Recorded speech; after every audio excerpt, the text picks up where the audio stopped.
Nganuman kay sa Biblia, klaro kayo ang Biblia diya sa Isayas 66 nga ang giingnan ni Ana ang nagsunod sa balaod ni Moises. Ang mga taga-Israel nga gihawa sa Dios gikan sa Ehipto o gidala dito sa bukid sa Sinai.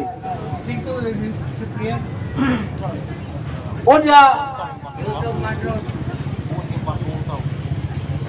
kung atong tanawon ang Biblia makaigsunan sa Roma 2:12, ang mga tao nagabuhat sa sala, malaglag, bisan wala pa siya masayod may tungod sa kasuguan ni Moises.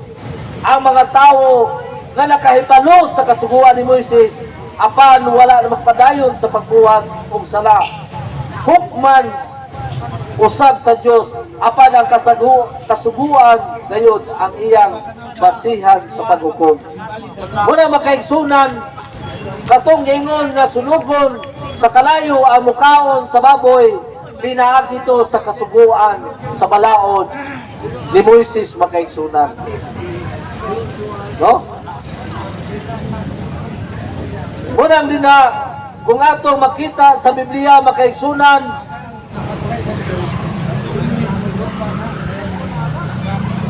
ningon sa Marcos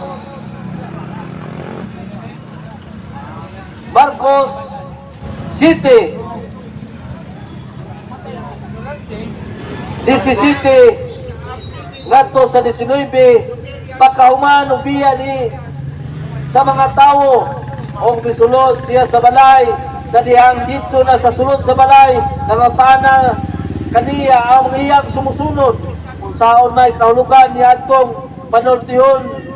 Mingon si Jesus kanila, nganuman wala ba na kamo makasabot mga 70 Adventist o mga Islam, wala ba ninyo nasayri nga bisan unsa nga pagkaon dili makahugaw sa tawo, kay wala man misulod sa iyang kasing-kasing kundili sa iyang tiyan, mugawas ra sa iyang lawas.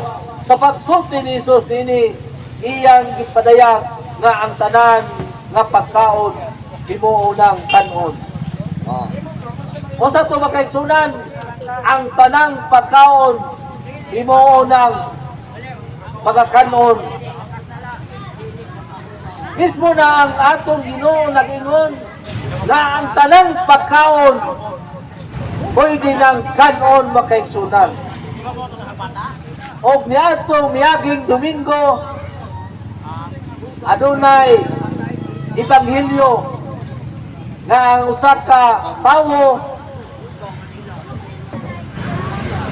ka tawo nga gihatag ang iyang bahin sa katigayunan sa iyang amahan ni lagiw sa lalayng dapit aron iwaldas ang katigayunan.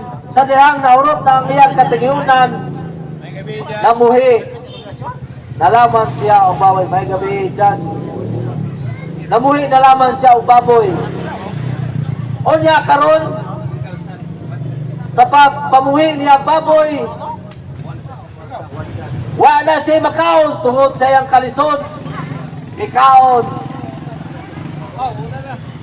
Mikaon nalaman siya o kanang pasaw sa baboy. Kung atong sabton makaigsunan, ang pasaw sa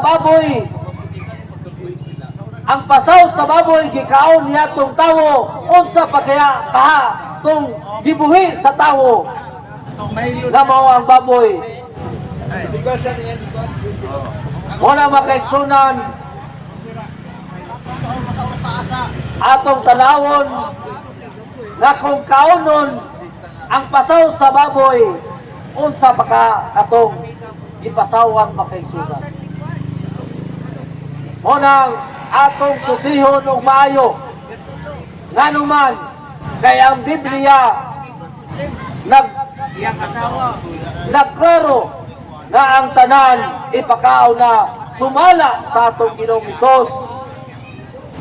Unya sumala sa Mateo 15:16 ngadto sa 18, mingon si Jesus, wala ba kamo makasabot? Wala ba kamo mahibalo, mga isdi o Islam, nga ang bisan unsa nga mosulod sa baba mulahos sa tiyan o mugawas gikan sa lawas, apan mo ang mugawas sa baba gikan sa kasing-kasing mo kana ang makahugaw sa tawo. Unsa to makahugaw makaigsunan gikan sa imong kasing-kasing o mugawas sa baba, ang mga pulong nga dili maayo, ang pulong nga imong gibuga sa imong baba nga gikan sa imong kasing-kasing mo'y makahugaw sa tawo.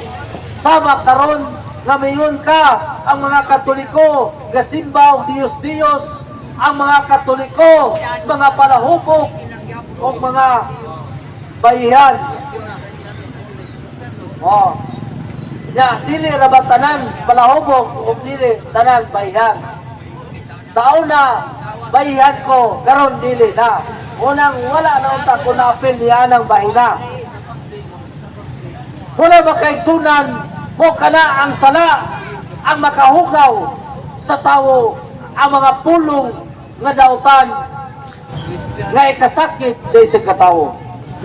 Apan katong pagkaon, asa man nagikan ang pagkaon, na diha sa lamisa,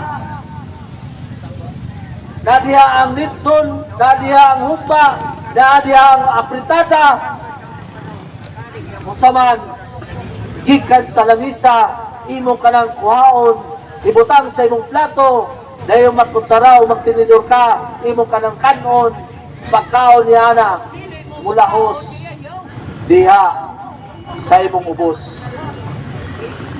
Muna makaigsunan, sumala sa atong Ginoong Hesus, dili siya makahugaw. Muna makaigsunan, klaro kayo.